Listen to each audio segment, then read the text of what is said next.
और चलिए अब रफ्तार से देखते हैं खबरें। हैदराबाद हाउस में अमेरिकी राष्ट्रपति डोनाल्ड ट्रंप और पीएम नरेंद्र मोदी के बीच द्विपक्षीय बातचीत हुई। पीएम नरेंद्र मोदी ने दोनों ने साझा बयान दिया। पीएम मोदी ने कहा, भारत अमेरिका के बीच रक्षा सुरक्षा कई अहम मुद्दों पर करार हुए।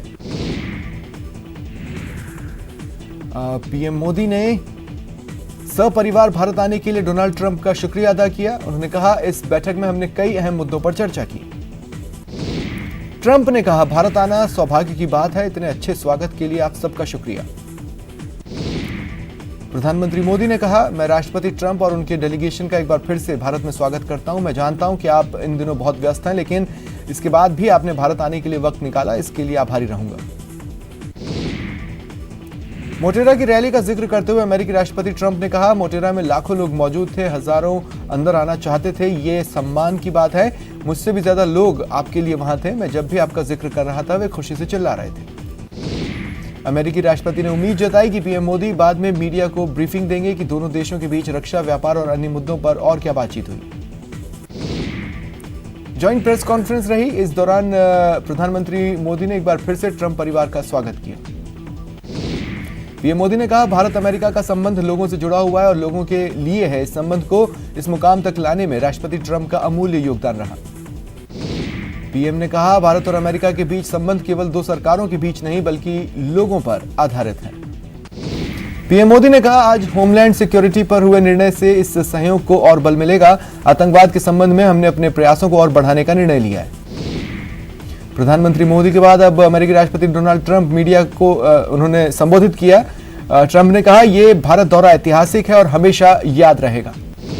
ट्रंप ने कहा, भारत और अमेरिका आतंकवाद के खिलाफ और मजबूती से लड़ेंगे। पीएम मोदी और ट्रंप के बीच हुई वार्ता में मेंटल हेल्थ को लेकर एमओयू साइन हुआ। मेडिकल प्रोडक्ट्स की सेफ्टी को लेकर एमओयू साइन किया गया। इसके अलावा ऑयल कॉर्पोरेशन को लेकर एमओयू साइन हुआ। बता दें, अमेरिकी राष्ट्रपति डोनाल्ड ट्रंप अपने पहले भारत दौरे पर हैं। आज उनके दौरे का आखिरी दिन है। इससे पहले अमेरिकी राष्ट्रपति डोनाल्ड ट्रंप राष्ट्रपति भवन पहुंचे। यहां उनका आधिकारिक स्वागत किया गया। ट्रंप से पहले उनकी सलाहकार इवांका राष्ट्रपति भवन पहुंची और सेल्फी भी ली। प्रधानमंत्री नरेंद्र मोदी भी राष्ट्रपति भवन पहुंचे। उन्होंने राष्ट्रपति रामनाथ कोविंद का स्वागत किया। इस दौरान थल सेना अध्यक्ष मौजूद रहे। अमेरिकी राष्ट्रपति डोनाल्ड ट्रंप और फर्स्ट लेडी मेलानिया ट्रंप का राष्ट्रपति भवन में राष्ट्रपति रामनाथ कोविंद ने औपचारिक स्वागत किया। पीएम मोदी ने भी दोनों का स्वागत किया। अमेरिकी राष्ट्रपति डोनाल्ड ट्रंप और उनकी पत्नी मेलानिया को राष्ट्रपति भवन में गार्ड ऑफ ऑनर दिया गया। प्रधानमंत्री मोदी राष्ट्रपति भवन में अमेरिकी राष्ट्रपति डोनाल्ड ट्रंप का सभी मेहमानों से परिचय करवाया। यहां से ट्रंप और मेलानिया सीधे राजघाट पहुंचे, जहां महात्मा गांधी को श्रद्धांजलि दी। दोनों ने राजघाट पर राष्ट्रपिता महात्मा गांधी को श्रद्धांजलि दी और विजिटर्स बुक में संदेश भी लिखा। मेलानिया ने राजघाट पर पौधा भी लगाया। यहां से दोनों हैदराबाद हाउस पहुंचे। पीएम मोदी पहले से यहां मौजूद रहे। अमेरिकी राष्ट्रपति डोनाल्ड ट्रंप ने विजिटर्स बुक में लिखा, अमेरिका के लोग अद्भुत और संप्रभु भारत के साथ मजबूती से खड़े हैं। महात्मा गांधी के विचारों के प्रति हम सम्मान व्यक्त करते हैं। अमेरिका की first lady Melania Trump Delhi के सरकारी स्कूल पहुंची। स्कूली बच्चों ने उनका टीका लगाकर स्वागत किया। मेलानिया ट्रंप दिल्ली नानकपुरा के सर्वोदय को एजुकेशनल सीनियर सेकेंडरी स्कूल पहुंची। उन्होंने हैप्पीनेस क्लास का जायजा लिया। मेलानिया बेहद खुश नजर आई। यहां अमेरिका की फर्स्ट लेडी मेलानिया ट्रंप ने बच्चों के साथ खूब वक्त बिताया। मेलानिया के स्वागत पर बच्चों ने सांस्कृतिक कार्यक्रम प्रस्तुत किए। मेलानिया ट्रंप ने खुशी जाहिर की। उन्होंने कहा, बच्चों को पढ़ाने का टीचर्स का तरीका बेहतरीन है। बच्चों से बात कर अच्छा लगा। फर्स्ट लेडी मेलानिया ट्रंप ने कहा, नमस्ते, ये एक खूबसूरत स्कूल है। इस पारंपरिक नृत्य से मेरा स्वागत करने के लिए शुक्रिया। नानकपुरा के सर्वोदय सरकारी स्कूल की छात्राओं ने मेलानिया ट्रंप को खुद से बनाई हुई मधुबनी पेंटिंग गिफ्ट की। मेलानिया ट्रंप के हैप्पीनेस क्लास जाने पर दिल्ली के सीएम अरविंद केजरीवाल ने ट्वीट कर खुशी जताई। बता दें, अमेरिकी राष्ट्रपति डोनाल्ड ट्रंप और प्रधानमंत्री नरेंद्र मोदी फिर से हैदराबाद हाउस चले गए। अब दोनों साथ में लंच कर रहे हैं। ट्रंप शाम 5 बजे एक बार फिर मीडिया से बातचीत करेंगे। शाम को करीब 7:25 पर ट्रंप राष्ट्रपति भवन में राष्ट्रपति रामनाथ कोविंद से मिलेंगे। रात 8 बजे सम्मान में रात्रि भोज का आयोजन होगा। रात 10 बजे दोनों लोग अमेरिका के लिए रवाना हो जाएंगे। दिल्ली के उत्तर पूर्वी हिस्से में स्थित जाफराबाद और मौजपुर इलाके में भड़की हिंसा को लेकर केंद्रीय गृह मंत्री अमित शाह ने दिल्ली के सीएम अरविंद केजरीवाल और उपराज्यपाल अनिल बैजल समेत विभिन्न नेताओं के साथ बैठक की। बैठक के बाद सीएम केजरीवाल ने कहा, गृह मंत्री अमित शाह के साथ हुई बैठक सकारात्मक रही, हर मदद का भरोसा दिलाया गया है। केजरीवाल ने कहा, मीटिंग में तय हुआ कि पार्टी पॉलिटिक्स से ऊपर उठकर अब सभी पार्टियों ने तय किया है कि यह हमारी सबकी दिल्ली का मामला है, इसलिए सभी मिलकर दिल्ली में फिर से शांति लाने की कोशिश करेंगे। वहीं हिंसा के बाद पूरे इलाके में धारा 144 लागू कर दी गई है। उत्तर पूर्वी दिल्ली के सभी स्कूल आज बंद हैं और 5 मेट्रो स्टेशन भी बंद कर दिए गए। इलाके में पुलिस फोर्स की भारी तैनाती है। दिल्ली से सटे दूसरे राज्यों के सीमावर्ती जिलों को हाई अलर्ट कर दिया गया है। उत्तर पूर्वी दिल्ली में नागरिकता कानून को लेकर भड़की हिंसा देर रात तक जारी रही। हिंसक झड़प में अब तक 7 लोगों की मौत की खबर है, 8 की हालत गंभीर बताई जा रही है। वहीं हिंसक झड़प का एक वीडियो सामने आया है जिसमें एक लड़का हाथ में तमंचा लेकर फायरिंग करता दिखा है। आरोपी की पहचान स्थानीय निवासी शाहरुख के रूप में हुई है। वहीं हिंसा को तुरंत काबू करने के लिए उच्च स्तरीय मंथन हुआ। केंद्रीय गृह मंत्री अमित शाह ने तमाम आला हुक्मरानों को आपात बैठक में तलब किया। गृह राज्य मंत्री गृह राज्य मंत्री रेड्डी ने कहा कि दिल्ली हिंसा में शामिल लोगों के खिलाफ सख्त कार्रवाई करेंगे। बीजेपी सांसद गौतम गंभीर ने बयान दिया। उन्होंने कहा, भड़काऊ भाषण देने वालों के खिलाफ एक्शन होना चाहिए। वहीं राहुल गांधी ने ट्वीट किया और लिखा, शांतिपूर्ण विरोध स्वस्थ लोकतंत्र का प्रतीक है, लेकिन हिंसा को कभी उचित नहीं ठहराया जा सकता। बॉलीवुड अभिनेत्री स्वरा भास्कर और अनुराग कश्यप जैसे तमाम बॉलीवुड सितारों ने भी अपनी बात रखी। दिल्ली के सीएम अरविंद केजरीवाल और आम आदमी पार्टी पर इस माहौल का ठीकरा फोड़ रहे एक यूजर के ट्वीट को रिट्वीट करते हुए अनुराग कश्यप ने लिखा, शर्म आती है तुम पर। स्वरा भास्कर ने ट्विटर पर अपने विचार व्यक्त करते हुए लिखा, ये एक बहुत अर्जेंट अपील है, आम आदमी पार्टी ट्वीट करने से आगे भी कुछ करिए। ऋचा चड्ढा ने लिखा, सांत्वना व्यक्त करती हूँ और क्षतिपूर्ति के लिए जो कुछ हो सकता है वो करूंगी। रवीना टंडन ने लिखा, इतना संघर्ष किया और एक शहीद हो गया। दोस्तों, अगर क्या हम उन बहादुरों के लिए कुछ सांत्वना व्यक्त कर सकते हैं? सुप्रीम कोर्ट में निर्भया मामले पर सुनवाई टल गई है। 5 मार्च को सुनवाई होगी।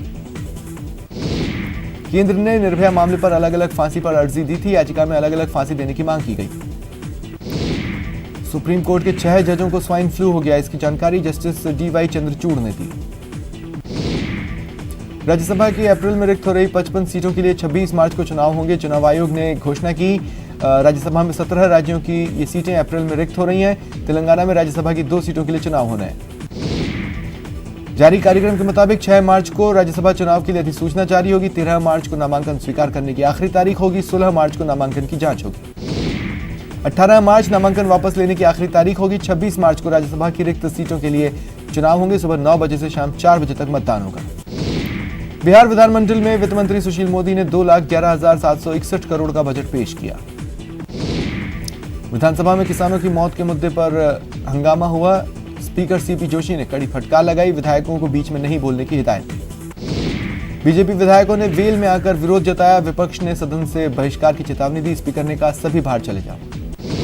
परिवहन मंत्री प्रताप सिंह खाचरियावास ने कहा, आज मुझे अच्छा लगा कि भाजपा नेता मेरे पुतले जला रहे। मेरा जीवन कोरा कागज है। बीजेपी जो खुद भ्रष्टाचार के आकंठ तक डूबी है।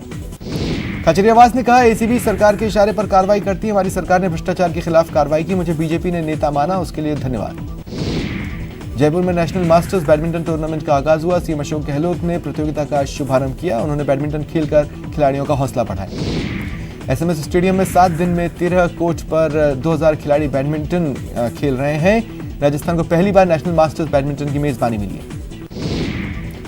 CM गहलोत ने कहा, बजट में हमने नवाचार किया। गांव ढाणी के खिलाड़ियों को किस तरह से पहचान दे सकें, इसके लिए प्रयास है। सरकार ब्लॉक से जिले लेवल पर खेलों को प्रोत्साहन देगी। बैडमिंटन अकेडमी बनाए जाने की मांग पर CM ने कहा, खेल मंत्री अशोक चांदना और हमारी सरकार इस पर जरूर ध्यान देगी। लंबित भर्तियों पर CM गहलोत सख्त। CM गहलोत ने अफसरों के साथ बैठक की। लंबित भर्तियों को जल्द पूरा करने के निर्देश दिए। CM ने कहा, नियुक्ति के लिए महीनों का इंतजार युवाओं के साथ अन्याय है। खाली पदों के लिए तुरंत विज्ञापन जारी किए जाएं। गहलोत सरकार गरीबों का गेहूं खाने वाले सरकारी कर्मचारियों से राशि वसूलेगी। यह राशि 27 रुपए प्रति किलो की दर से वसूली जाएगी। SC/ST के लिए आरक्षित बैकलॉग पदों को भरने के लिए गहलोत सरकार सख्त हो गई है। राज्य के कार्मिक विभाग ने एक आदेश जारी कर बैकलॉग भरने में लापरवाही बरतने वाले विभागों को सख्त दिशा निर्देश जारी किए। अजमेर में माशिबो के चेयरमैन ने पदभार संभाला। डॉक्टर धमपाल जारोली माशिबो के नए चेयरमैन बने, जो कि परीक्षाओं की समीक्षा करेंगे। रुकते हैं एक ब्रेक के लिए।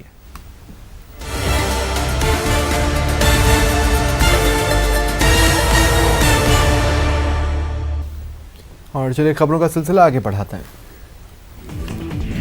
नागौर उत्पीड़न मामले में पुलिस ने 8वें आरोपी को दबोच लिया है। 8वां आरोपी हेम सिंह गिरफ्तार कर लिया गया है। मामले में एसएचओ को लाइन हाजिर कर दिया गया है। पांचौड़ी एसएचओ राजपाल सिंह को भी लाइन हाजिर कर दिया गया।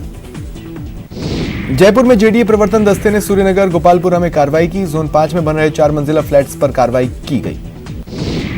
सवाई माधोपुर में दर्दनाक हादसा। मलारना मखौली रेलवे स्टेशन के बीच ट्रेन की चपेट में आने से महिला और उसके बच्चे की मौत। आरपीएफ ने मृतका और बच्चे के शव को कब्जे में लेकर पोस्टमार्टम के लिए भेजा। जालोर नगर परिषद में लगी आग का मामला अभी तक थमने का नाम नहीं लिया है। इस मामले में 2 नगर परिषद के तत्कालीन आयुक्त समेत 4 कर्मचारियों की गिरफ्तारी हो चुकी है। वहीं जेल में बंद पूर्व जालोर नगर परिषद के आयुक्त सिकेश काकरिया की मां का अचानक निधन हो गया। मौत के बाद परिजन और समर्थक शव लेकर जालोर कलेक्ट्रेट के सामने पहुंचे और प्रदर्शन किया। बारा के कवाई में भूमाफियाओं ने आतंक मचाते हुए गरीब लोगों के आशियाने उजाड़कर उन्हें बेदखल करने की कोशिश की, जिसके बाद पीड़ित परिवार ने थाने में पहुंचकर न्याय की गुहार लगाई। लोगों का कहना है भूमाफियाओं ने उनकी कब्जाशुदा भूमि छुड़ाने के लिए कुछ लोगों की टपरी और सामान जला दिए।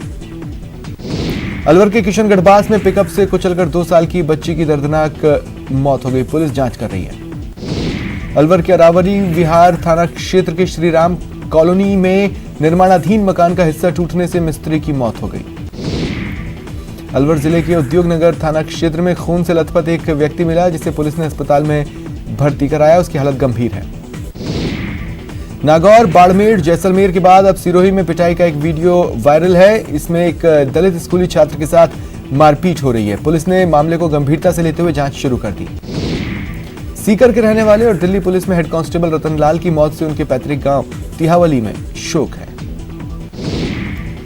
नागरिकता संशोधन कानून और राष्ट्रीय नागरिकता रजिस्टर के खिलाफ दिल्ली के गोकुलपुरी थाना क्षेत्र के मौजपुर इलाके में चल रहे विरोध प्रदर्शन के बीच पत्थरबाजी में रतनलाल घायल हुए थे, जिनकी बाद में मौत हो गई। अलवर में गर्मी की हल्की दस्तक के साथ पेयजल समस्या का दौर शुरू हो गया है। लोगों को परेशानियां हो रही हैं। लोगों ने स्कीम 2 स्थित जलदाय विभाग पहुंचकर सहायक अभियंता का घेराव किया। परिवहन विभाग में फैले भ्रष्टाचार पर बीजेपी ने हल्ला बोला। रामनगर में बीजेपी ने पूर्व मंत्री अरुण चतुर्वेदी के नेतृत्व में जोरदार प्रदर्शन किया। बजट घोषणाओं के बाद सीएम को आभार जताने का सिलसिला जारी है। सीएम अशोक गहलोत का आभार जताने के लिए सीएम निवास पर बड़ी संख्या में लोग पहुंचे। उत्तर प्रदेश के चर्चित उन्नाव रेप केस में दोषी करार दिए गए बीजेपी विधायक कुलदीप सेंगर की विधानसभा सदस्यता खत्म कर दी गई है। प्रमुख सचिव विधानसभा प्रदीप कुमार दुबे ने अधिसूचना जारी की। इसके मुताबिक सजा के ऐलान के दिन से ही सेंगर की विधानसभा सदस्यता खत्म मानी जाएगी। इलाहाबाद हाईकोर्ट ने सोमवार को यूपी के डीजीपी को निर्देश दिया कि वो मोटरसाइकिलों को नुकसान पहुंचाने और पिछले साल दिसंबर में एएमयू के छात्रों पर लाठी भांजने वाले पुलिसकर्मियों के खिलाफ कार्रवाई करें। सुन्नी वक्फ बोर्ड ने यूपी सरकार की ओर से मिली 5 एकड़ जमीन को लेने का फैसला किया है।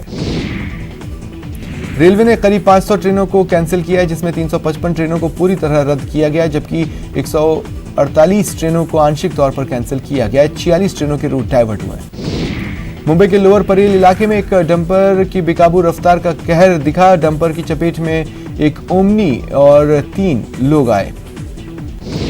मध्य प्रदेश के धार में कबाड़ गोदाम में आग लग गई। लाखों के नुकसान की आशंका है। मध्य प्रदेश के सतना के रामनगर थाना क्षेत्र के हटवा कोठार इलाके में तेज रफ्तार गाड़ी पेड़ से टकराकर पलट गई। ड्राइवर की मौत हो गई।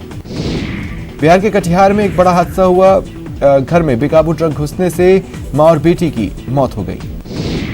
बताया जाता है सड़क के किनारे बने घर में बेकाबू ट्रक घुस गया, जिससे सो रहे मां और बेटी की मौत हो गई। बिहार के सासाराम में रेलवे ट्रैक पार करने के दौरान मां बेटी की दर्दनाक मौत हो गई। आरा में बाइक सवार अपराधियों ने एक ट्रक ड्राइवर की गोली मारकर हत्या कर दी। पुलिस जांच कर रही है। पुलिस ने शव को पोस्टमार्टम के लिए भेज दिया और बाइक सवार अपराधियों की गिरफ्तारी के लिए छापेमारी शुरू कर दी। बिहार के रोहतास में एक युवक को गोली मारकर मार डाला गया। घटना करगहर थाना क्षेत्र के गिरधरपुर और गोकुलपुर के बीच हुई। बदमाशों ने वारदात को अंजाम तब दिया जब वो बाइक से अपने घर लौट रहा था। हत्या के पीछे आपसी रंजिश का अंदेशा है। बिहार के पूर्वी चंपारण के अरेराज नगर पंचायत वार्ड में गैस सिलेंडर लीक होने से भीषण आग लग गई। 4 घर जलकर राख हो गए।